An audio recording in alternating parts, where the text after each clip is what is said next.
Hello, everyone, and welcome back to the latest edition of the Jake's Take with Jacob Elyachar Podcast. I'm your host, Jacob Elyachar, the chief content producer and writer of jakestake.com, a pop culture entertainment news website. Now, if you're watching us on our video platforms such as YouTube, please give us a thumbs up and please subscribe to my channel. If you're listening to this on any of our audio platforms, please give us a 5-star rating. Download this episode and more episodes, and don't forget to subscribe. I really appreciate it. Our latest guest today is a Spotify verified artist, and as of this recording, she has over 14,700 Instagram followers, and her album, The Scorpio Season, is out.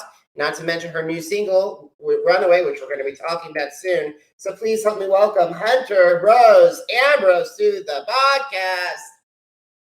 Hi, guys. Thank you for having me. Hunter, thank you so much for taking time out of your schedule to talk with me today. I really appreciate it. Absolutely. No problem. Happy to be here. All right, so let's get started. So when did you get interested in performing, and how did that passion, performance desire to pursue a career in the music industry? So, from the time I could remember being a really, really young girl, I was very musically inclined, and I just gravitated towards playing the piano. And I grew up with a big baby grand piano in my parents' house, and they just noticed that I had a lot of natural leaning musicianship, and they decided to enroll me in piano lessons and formal vocal training. Starting when I was probably about 6 or 7 or something. And so from a really young age, I've been training, and that eventually turned into me, taking private vocal lessons all through like grade school and high school, and participating in musical theater and all of that. And I eventually enrolled in Berklee College of Music for college, and it all just kind of culminated in me meeting a lot of the people that I work with today while I was in school studying music, and here I am. And I've been really lucky to be able to pursue it full time since I would say 2017 or so. That is amazing to pursue something you love for that period of time. That's incredible. And I also I along with some of my other podcasters, we do this, but we also have another job on the side. But to see that you do your stuff full time is incredible. Yeah, I'm really grateful to be able to do it on the scale that I'm able to do it, and just dedicate as much time as I can to it, because it's a tough industry, and it takes a lot of determination, and it's a big time commitment to be an artist for sure. And I enjoy what I do every day. Even the hard parts. There are times that I wake up and I'm like, oh my God, XYZ, I don't really want to do this today. But at the end of the day, it is my passion, and to be able to pursue something that I'm truly passionate about is, I'm just very grateful to be in that position for sure. And that's incredible. And it's not, a lot of people that do music, and also not to mention recording artists, are sometimes like they want to work. They work very, very hard. However, a lot of them didn't say that they have one of their mentors is a Grammy Award-winning producer, Narada Michael Walden. So, what were some of the lessons that you learned from him that helped you grow as a recording artist? Oh, it's immeasurable, because working with Narada, that was the first time that I was in like a proper studio setting recording original music. I think I was 17 at that point. And I went from, doing musical theater and studying voice in high school to, flying out to Northern California and working with him, and, being in the studio writing original music for the first time, and to be behind the mic doing my own music. What I had recorded at that point was intended to be my first original music, and we ended up going in a little bit of a different direction. But that was just the first time I found myself in a studio setting, period. And not only that, but it happened to be a studio that Whitney Houston had recorded her music in, and Mariah Carey had recorded some of her early music in the 90s. And it was just such an honor, I dreamed about being in a setting like that. And he taught me a lot about, gaining confidence behind the mic, and just songwriting. Gave me a lot of pointers about that. And in a pop music context, songwriting is there's a very distinct formula when it comes to pop music. And I was just honored to be amongst a legend, you know. Absolutely, and he's done incredible work over the years. And Yeah. I'd like to go back to the point about bringing him across the mic, because a lot of people think, no matter if it's podcasting or if it's singing, being in front of a microphone, it's easy, but sometimes it can be really intimidating. Oh yeah, yeah. I mean, yes, you have the ability to, do however many takes you want to get it the way that you want it to be. So, it's a little bit more forgiving than live performance, but I mean, it's just unless you've been doing it for a while, and at that point, I obviously hadn't. Yeah, it can be very intimidating. I mean, you think about all the people that have been in front of whoever you're working with, and you're like, oh my god, what do they think? Do they think I'm up to par with the people they worked with before? Am I like, am I letting my nerves get the best of me? There's a lot of stuff that crosses your mind, and but if you're working with the right people, they make you feel at home, and they encourage you to give your best performance possible. And I've been really lucky to work with people that have brought out the best in me, my whole career, really. And that's incredible, and that's incredible. So let's talk about some of the challenge. Like, have you faced any challenges breaking into the music industry and staying active in the industry, and how have you overcome those obstacles? Yeah, I mean, gosh, how much time do you have? There's a lot of challenges that come in entertainment, period. I mean, I'm not immune to insecurity, and I'm not immune to burnout, and sometimes you do come across people that don't necessarily have your best interests at heart, and who have less integrity than others. It's tough. I think it's tough mostly in a self-esteem aspect. I mean, there's just so much that goes into it, and there's so much that goes into it that has nothing to do with music at all. So you can kind of get sucked into the more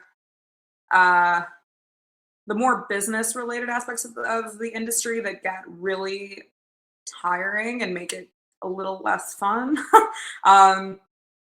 So I think that sometimes I have been prone to burnout, just in terms of, if I am in the middle of a release, or at the time my album came out, actually, I mean, I had been releasing the bulk of my music during COVID. So that was a huge challenge. I mean, every industry pretty much in the world was thrown into like complete disarray. And so that was probably, if I'm being honest, the biggest challenge I've had to come across, just releasing, a debut project in the middle of a worldwide crisis, and not being able to promote it and perform the way that I wanted to. And so anyway, so all of that really resulted in a lot of burnout at the end of that album cycle. But getting myself psyched back into it, that's been something I'm really proud of myself for, just kind of coming back from all those challenges and just keeping going with it, really. Yeah.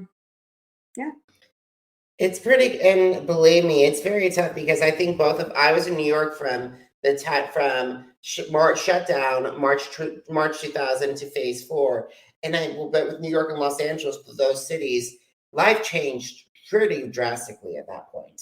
Oh yeah, yeah. I was in New York at that point too. Oh wow, I lived in Manhattan, East 39th to Second Avenue, and Okay. like when I was walking, it felt like at times I am legend. Yeah, it was. Oh my god, it's not a time I like to reflect on a lot at all. It was crazy. It was nuts. Yeah, and as we're coming off, as we're recording this, they're just coming off the haziest. New York City has come up because of the Canadian wildfires. I cannot imagine being there. Yeah, I And mean, that city's been through so much. I just, it's insane. It's really insane. LA deals with that a lot, but I mean, like, I think they're a little more used to it. But seeing those pictures of New York, like the last few days, it's been insane. It's been crazy. I totally agree. I was shocked, and I even checked in on my closest friends and said, "Are you guys okay?" Yeah. No, it's sad. It's sad to see. Absolutely. But let's move on to something that's happier. Let's your music. Hmm. So I would love to learn some story. I've taken the pleasure and listened to some of your songs, and I'm gonna be talking about four of them, and I would love to learn the story behind them. Sure. Yeah. So let's talk about the song I alluded to earlier, One Away. It's your latest single. I loved it. I reviewed it on jakes.shake.com. And seriously, I was re-listening to it. And like I said, and I stand behind it, it sounded like if Leona is something that Leona Lewis would have recorded. That's so nice. I honestly, I've never been compared to her like in my career at all. Like nobody's ever really drawn that comparison. But my God, what a compliment! So nice. I mean, what a beautiful voice, powerhouse of a vocalist. I really appreciated that. I'm really glad you enjoyed it. It was amazing. And like seriously, it was like it felt like a Ryan Tedder and Leona combination, like the sequel to and Justin McCartney's sequel to like Bleeding Love or something like that. Oh, Or thank something like that. you. So how did that song come about? Well, it actually stemmed from a song that I had been working on while I was in the release cycled Scorpio season, I believe. I had like a session over Zoom or something because it was COVID. This was probably like, I want to say this was like the beginning of 2021. And I just had done a session with a couple of writers that I had known from school who actually weren't involved with the final product that you hear today at all. It was just a session that I had done. I had some lyrics that I had left over from that and some melodic ideas left over from that session that I knew had a lot of potential. And so I kept those aside. And I would say like probably a little over a year goes by, and I got back in the studio with my frequent collaborator, frequent producer, co-writer, his name's Jason Strong. And we got in the studio together, and I was like, okay, I put out Scorpio season at that point. I'm ready to get back in the studio. I want to do something else. I want to do a different sound. I want to move on from that. I want to move on from the more darker kind of R&B pop leaning stuff, and I want to do something fresh with my sound. And so we decided that we wanted to go into a more synth pop electronic territory with it, something that sounded a little bit brighter, had a little more movement to it, if you will. And we did the production first, and I also at that point was really into kind of the 80s leaning stuff that The Weeknd was doing. The Weeknd's a huge artistic inspiration for me, so we wanted to kind of go in that direction with it production wise. And then it wasn't until late 2022 that I recorded the vocals, and I was just really focused on giving a super dynamic vocal performance and matching the liveliness and the energy of the production with my vocals. And I had spent the last year and a half or so working with Max Lawrence, who's my vocal coach, and his father coaches Lady Gaga and a lot of other really amazing artists. And the technique that I've been studying with him, I really tried to implement all of the growth that I've had vocally on the song. And I thought that that was very much to my benefit, because I really wanted this track to be a really I wanted to put it out and have it come out with a bang, because it was the first song I'd put out in like a year and a half. So I really wanted to showcase to everybody I'm back. I've got this new sound, I've got this new energy, and I think we accomplished that. Yeah. You definitely accomplished that as well. I gotta say that's a really good song. Like when you're talking about 80s, I'm like thinking of right now, Carly Rae Jepsen's having a moment with that sound.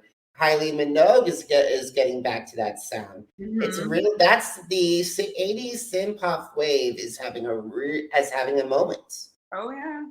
And it has been for, a few years now, because like Blinding Lights and After Hours, which was a huge record for me. I mean, that album got me through 2020, and it inspired me tremendously. After Hours by The Weeknd, people didn't know what I was talking about. Absolutely. And that came out in 2020. So, I mean, we're, a few years into this resurgence of this really fun, retro-leaning sound that's going on in pop music. And I couldn't be more thrilled about it because I love that music. Same here. I was actually listening to Michael Jackson's History World Tour and Bad World Tours. Those were some incredible songs. Yeah. Are you a Michael Jackson fan? I'm a huge, huge Michael Jackson fan. Same here. Michael's one of my all-time favorite male vocalists, and I would have loved. I saw MJ the Musical. If you haven't had a chance to see it, run, don't walk. Next time I'm in New York, I've heard it's really good, actually. I actually got to see Miles Frost, who won the Tony for it. He was fabulous. That's awesome. All right, so let's move on to song number 2. It's from Scorpio season, and it's Alone Together. And as of this recording, 43,000 Spotify streams. So, okay, what do you want to know? What do you want to know about Alone Together? I would love to learn how that song was started. Well, I mean, that's kind of an appropriate segue because that song was really what inspired me to go for this really 80s leanings. That's another example of that sound, really. I mean, Alone Together like leaned heavy on that. And I think just me really like listening to After Hours, the Weeknd's record over and over and over again throughout 2020, I think that really had an impact on me. And a lot of Scorpio season doesn't sound like that. But, for some reason, I just really wanted to switch it up and do a track that echoed what I was listening to at the time. Thematically, it's about the pandemic and some personal stuff I was dealing with at the same time. So it's one of those songs that is multi-layered in terms of the meaning behind it. Those are kind of, my favorite types of songs to write because you can kind of assign different I mean, people do this anyway with pop music, but you can interpret it in multiple ways, But it was written about, being put in the position of being locked in my house, heartbroken, not being able to see anybody, not being able to escape my own thoughts, And the music video reflected that because we shot it in a all black psych wall studio, so the entire studio looked like this black void.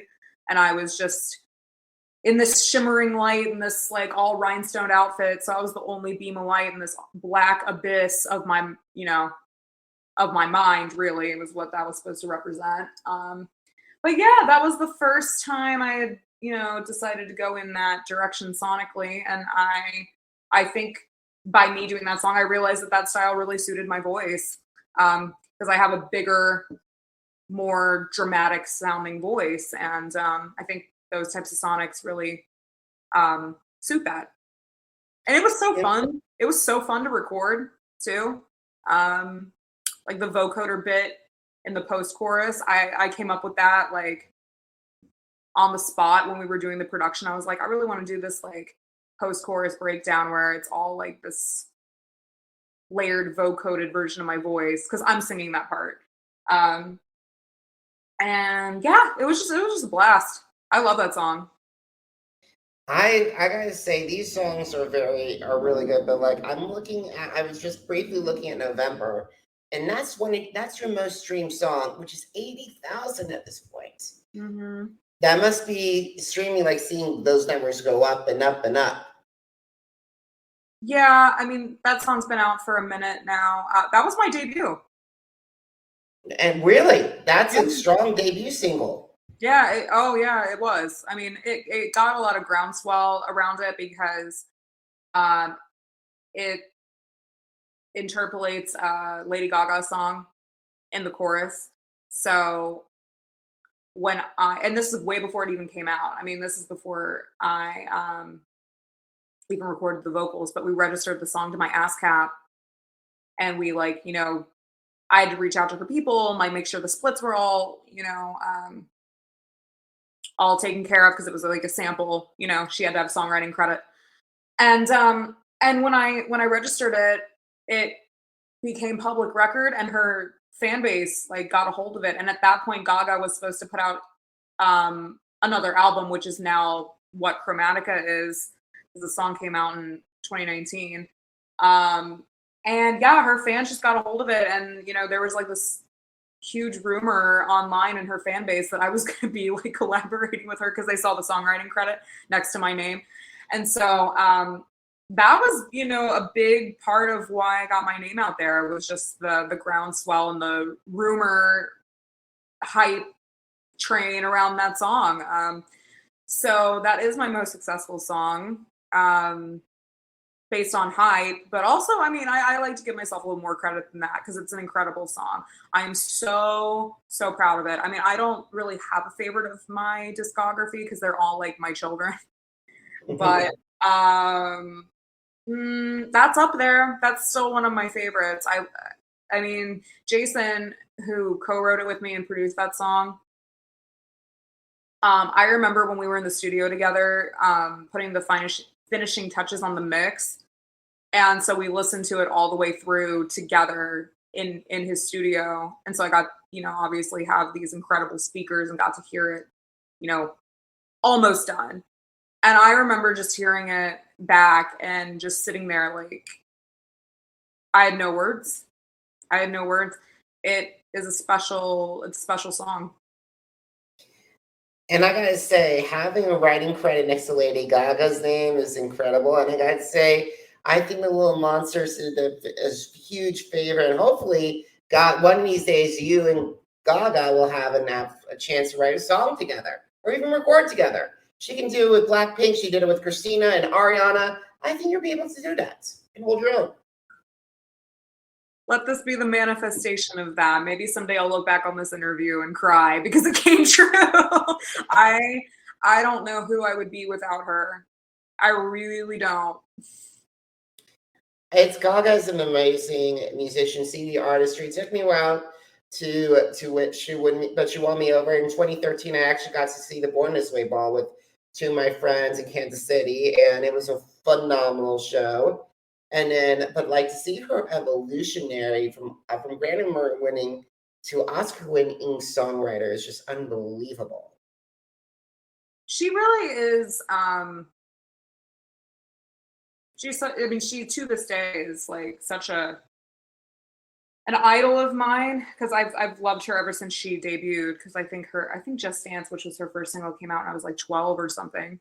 So I've really grown up with her, and she's just an example of the kind of artist that I want to be. Because the people that I'm the most inspired by, you know, aren't boxed into one idea or one, you know, set of rules or one version of their artistry that the media wants to, you know, put them in. You know, she has no limits, you know, artistically. She's not constrained to any one version of herself, you know, and she's is an actress and, you know, a businesswoman and a force to be reckoned with in every way. And that's really, you know, the kind of artist that I want to be. And she's so talented. Absolutely. In everything. You know, it's crazy. So absolutely, Hunter, absolutely. I got to talk to you about, besides Lady Gaga, who are the singers, songwriters, musicians, and producers that you like to have a recording session with, and how would they enhance your sound? So many. I would love to record with The Weeknd, 100%.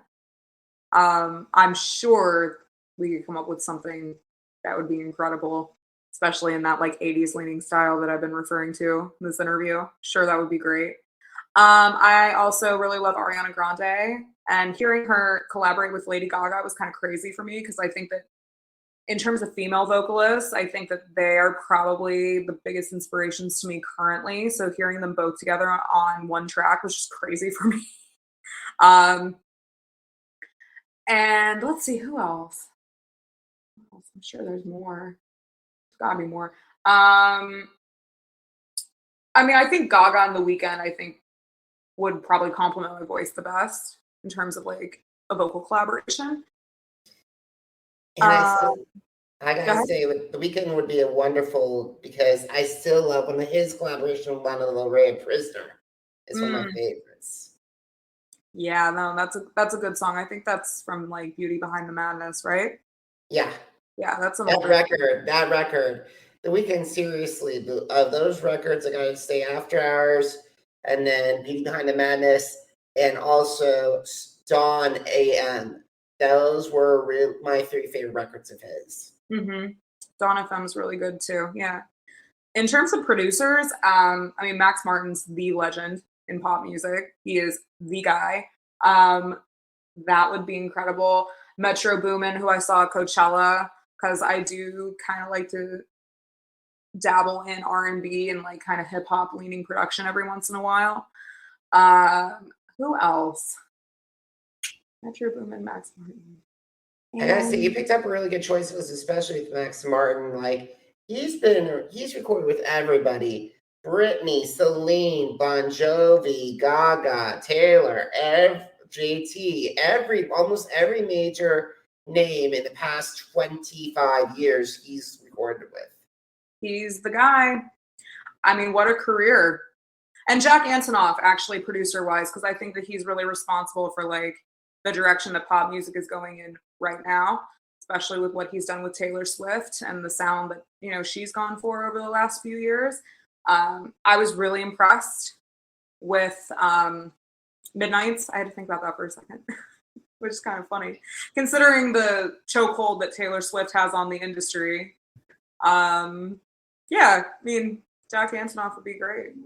I gotta say, I've been really loving our Taylor versions of her past albums. I'm so glad she's re-recording them. One of my I'm so glad she wrote "Better Man," one of my favorite songs of all time, a little Big Town Reducing song. But however, hearing her version gives me chills. I haven't I haven't really gotten a chance to go deep into her discography yet because I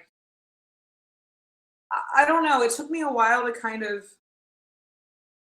get totally on board with her music, especially because I in the early days, like I've never been a country music fan, but I mean, I'm very impressed by her. How could you Same, not be? yeah, same here. She is incredible, and like not to mention have like she's even causing the Swifties to not remember her own show, their own experience because it's like so heightened emotionally. No, I'm trying to go to her show when she comes to LA. It's a really I'm so jealous of my sister-in-law because she got tickets to the Kansas City show. Oh, that's awesome. Yeah. Anyway, but however, this conversation is not about Taylor, Hunter. It's about you. So let's get back to it. Get this train back on track. So let's talk about social media. So what are some of your favorite social media platforms? My favorite is Instagram. I'm getting a little bit more into, TikTok as a platform. I'm having a little bit more fun with it now than I was in the beginning. I like to interact with my fans most on Instagram personally because I think you get the most variety, and I have the most following on Instagram, so that's the most engaging for me. But yeah, I mean, I love interacting with my fans and my listeners online. That's incredible because the thing is with Instagram, I love Facebook, I love Twitter, I love, but I cannot get into TikTok because I'm worried it's going to take me on a spiral path and lead me under multiple rabbit holes. Yeah, it definitely has a tendency to do that for sure. All right, last question. Are you ready? Yeah. Where can my audience find your music? And number two, where can I connect with you on social media? So you can stream my music on all major platforms. So that's Spotify, Apple Music, Amazon Music, YouTube, Deezer, all that stuff. You can find Scorpio Season, my album, on there, and Runaway, which is my latest single, on there. And on social media, I'm on Instagram. You can follow me at Hunter Blair Ambrose, all one word. So just my name. And then on Twitter, I'm Hunter Blair NYC. On TikTok, HunterBlair.nyc. And on YouTube and Facebook, just Hunter Blair Ambrose. Everything should pop up for you.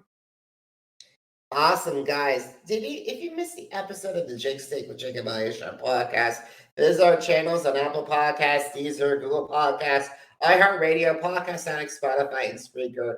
Jake's Take with Jacob Elyachar, JACOBELYACHAR. Now, are you on social media? Because I'm on social media too. Facebook, Instagram, Twitter, and YouTube. Jacob Elyachar, JACOBELYACHAR. And if you want to read my review of Hunter's work, head over to jakes-take.com. Once again, jakes-take.com. Hunter, thank you so much for taking time in your schedule to talk with me today. I really appreciate it. Thank you. I appreciate you. Thank you so much. You're so welcome. And guys, thank you so much for watching. Thank you so much for listening. Until next time, have a great one, everybody. Goodbye.